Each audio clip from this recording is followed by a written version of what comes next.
এবার নিজের জন্মদিনে শুধু কেক কাটার উৎসব নয়, বরং ওয়াশিংটনের বুকে এক সামরিক মহড়া চালাতে যাচ্ছেন মার্কিন প্রেসিডেন্ট ডোনাল্ড ট্রাম্প। ৭৯তম জন্মদিনে বর্ণাঢ্য এক সামরিক আয়োজনের পরিকল্পনা করছেন তিনি। আর এর বাজেট শুনলে চোখ কপালে উঠবে অনেকে। এতে ব্যয় করা হবে প্রায় $10 মিলিয়ন। এই মহা আয়োজনে থাকছে ৭,০০০ সৈনিক, ১৫০রও বেশি সামরিক যান, ৫০টি হেলিকপ্টার আর শতবর্ষ পুরনো সামরিক সরঞ্জাম।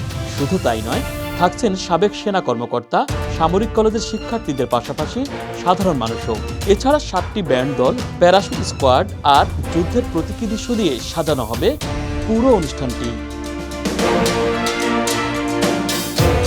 ১৪ জুন শুধু ট্রাম্পের জন্মদিন নয়, মার্কিন সেনাবাহিনীর প্রতিষ্ঠাবার্ষিকীও একই দিনে। ২০২৫ সালে মার্কিন সেনাবাহিনীর বয়স হবে ২৫০ বছর, আর ডোনাল্ড ট্রাম্প পা রাখতে যাচ্ছেন ৮০ কোঠায়। তাই এই দিনটা যেন শুধু জন্মদিন নয়, হয়ে উঠতে চলেছে যৌথ শক্তি উদযাপনের মহা উপলক্ষ।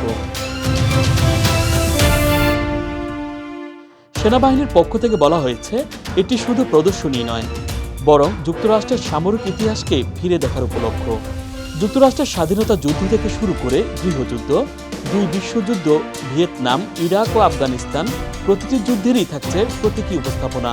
পুরনো সব অস্ত্র আর সামরিক সরঞ্জামও তুলে ধরা হবে কুচকা আওয়াজের মধ্য দিয়ে। তবে এমন আয়োজন নিয়ে বইছে সমালোচনার ঝড়ও। বিশ্লেষকরা বলছেন, এই শো এর পিছনে খরচ হতে পারে $10 মিলিয়নেরও বেশি।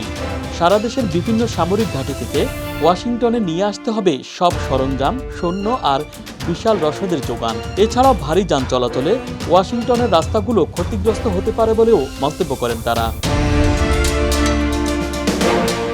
Dhaka express desk report.